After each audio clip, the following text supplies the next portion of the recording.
That's a good one!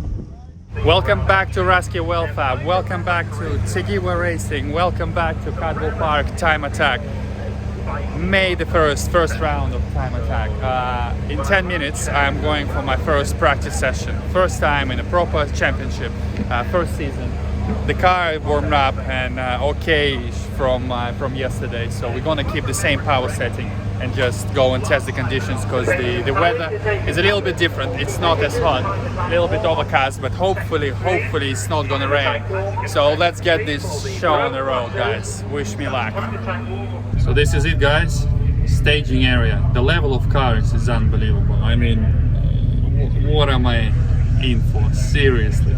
The only other car is Darren Spooner. That is vaguely resembles my car, same sort of level of development. The rest, they're just sort of big, brutal, four-wheel drive, two-wheel drive machines. I mean, granted, all the pro classes here, Pro Extreme, Pro, Club Pro, all mixed together. So I'm gonna use a lot of this, a lot of my wing mirrors now. So T-minus 5 minutes. And batter being the Mitsubishi Evo platform, back in his latest development that debuted.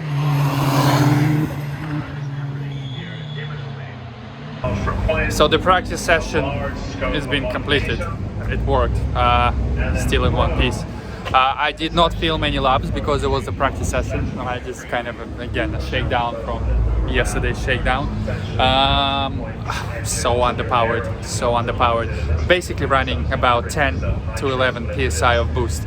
So I'm halfway on the rotary switch. I'm still worried that the gearbox is not going to take it. So for the next practice I will take it one notch up. So hopefully we'll get a little bit more boost and see what that does to top speed and how far I can improve time-wise.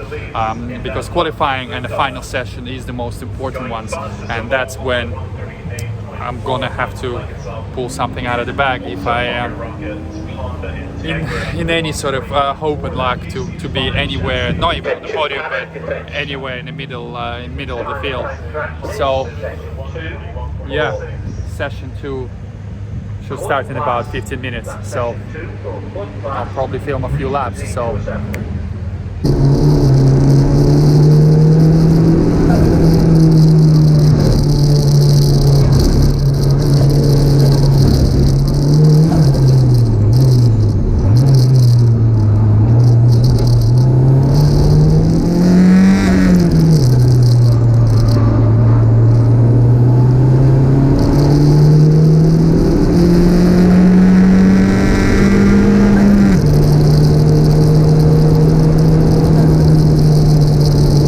second practice session completed. I did improve a little bit.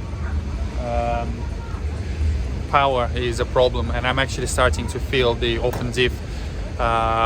Few corners on exit, it just starts to spin the outside wheel or whatnot. But it is what it is. I knew what I was in for, putting a standard box. I'm just happy that it's working and it's still in one piece, sort of. So lunch break, let's grab some food, and then we'll see what we can do for the final. I might turn it up a notch. 2 hours later. Alright, third session, qualifying. Nothing changed.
and he hits the ground running.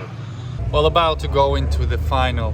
This is where the cars separate boys from boys, boys from men, men from boys. Nothing changed. I'm happy with the way the car handles. It's hitting the wall above 95 miles an hour. I think I have too much aero for the power I'm running, but I'm not willing to turn it all the way up because that will just ruin the box, and it will be a shame because tomorrow we just have another full day of this, and the weather is better. So if I can improve a little bit in the final session, I'll be happy with that. So let's see what I can do. Because something has gone wrong, and then you just look a little bit hairy. Tim Bedford.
Well done, guys. There's your winners of Club Pro Class.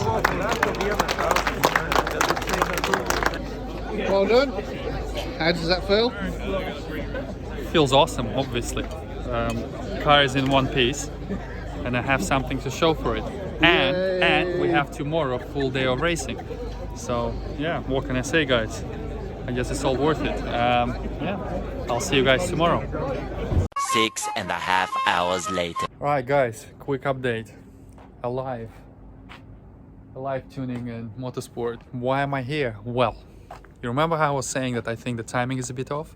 Stewart, who's the owner of this thing, kindly offered to take the car on a dyno so we can actually see what the ignition is and whether it's doing what it's supposed to be doing, because yes, it was running, but according to some logs that I pulled, it's not actually doing what it's supposed to be doing. But Stuart, thank you so much again. I know you'll be watching it afterwards, but on such a short notice, you know, you're available to sort of come and check it out, and quite a setup you have. So guys, definitely, if you're stuck from Cadwell Park, this place is about, well, less than 10 minutes drive. Alive Motorsport. So I'll leave a link in the description for his website. So yeah, I mean, they do all sorts of stuff. He has this amazing 106, it's not a 106, it's Citroen Saxo. He actually ran and won Poppy Rocket a couple of years ago,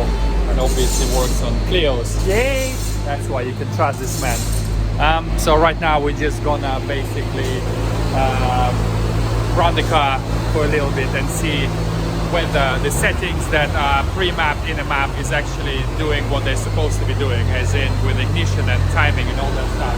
And then I'm gonna jump with him in a car, and then we're just gonna do a couple of pulls and see whether the duty cycle for the turbo map is correct, because like I said, I'm putting more and more boost, but I'm not getting what I'm supposed to be getting speed-wise. I was pulling 109 miles an hour on a long straight up the hill at Cadwell at 14 psi. That should actually have a lot more. So let's see.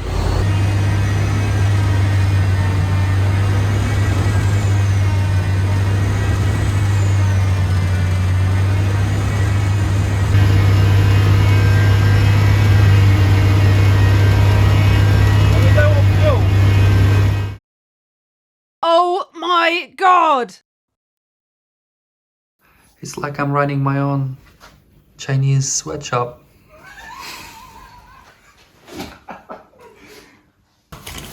What did you do, Daddy? I put a rubber willy on it. Oh, we like that. To make Have you been smoking, sir? Yeah, fixed a couple of issues and keep finding more issues. Some of them are not going to be fixed tonight.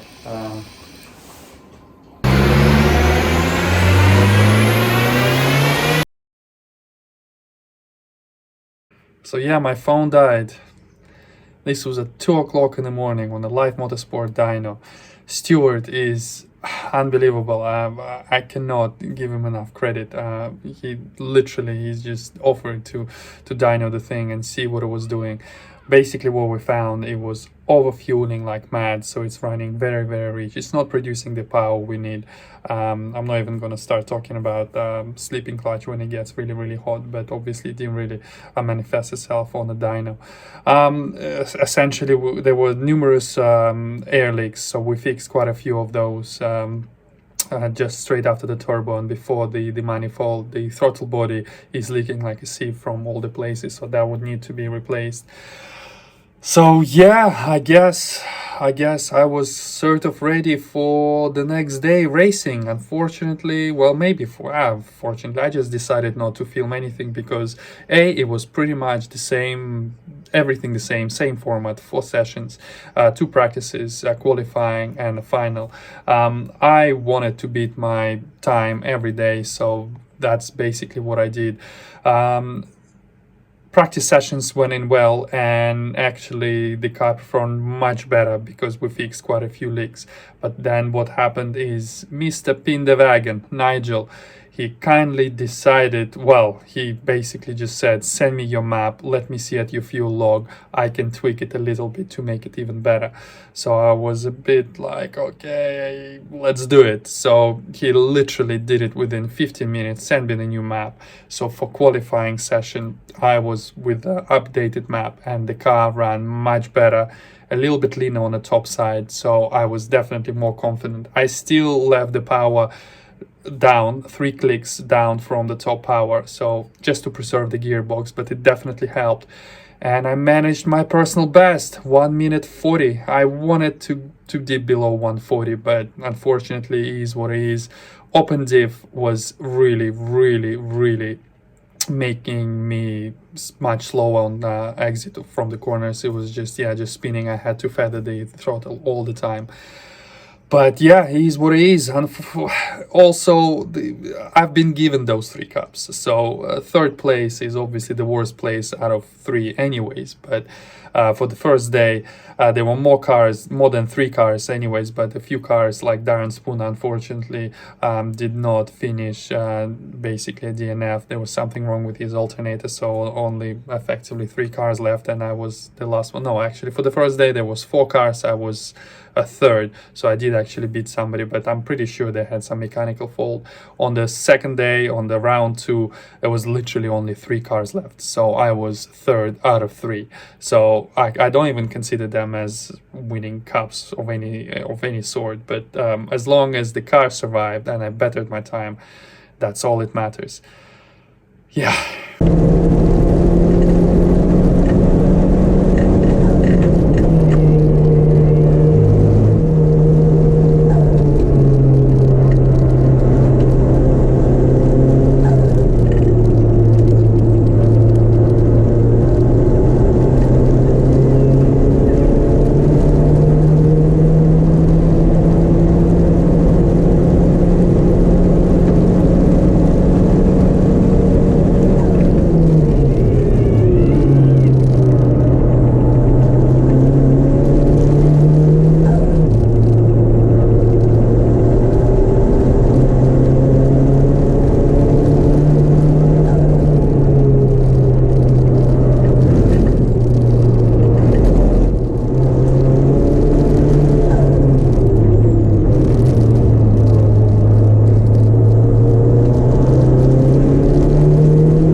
So yeah, this was my best lap from the weekend, 1 minute 40.112.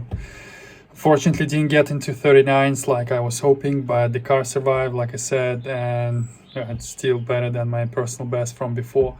I just want to thank Tegiwa Racing for being a great team. Also Nigel Pindewagen for tweaking the map, also Stewart for a very late night diagnostics and everything. Special thanks go to Eddie Chung, Team Rusky number 2 car, because he took 2 days out of his life and spent it with us, and he was there until 2 in the morning with me on the dyno.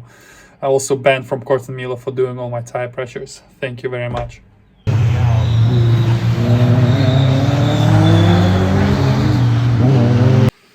So thank you very much for watching, guys. I'll see you in the next one, but before you go, I need some help, please. My teammate, Mr. Michael Humes, unfortunately killed his engine at round 2. It completely exploded. So if you know somebody, or you have a K20 A2 engine or a head or a block or anything to do with K20 engine, please find him on Instagram. He's waiting for your reply. Let him know what you have. He's looking for options. I'll leave a link to his Instagram in the description. And thank you very much again for watching, and I'll see you in the next one. Bye.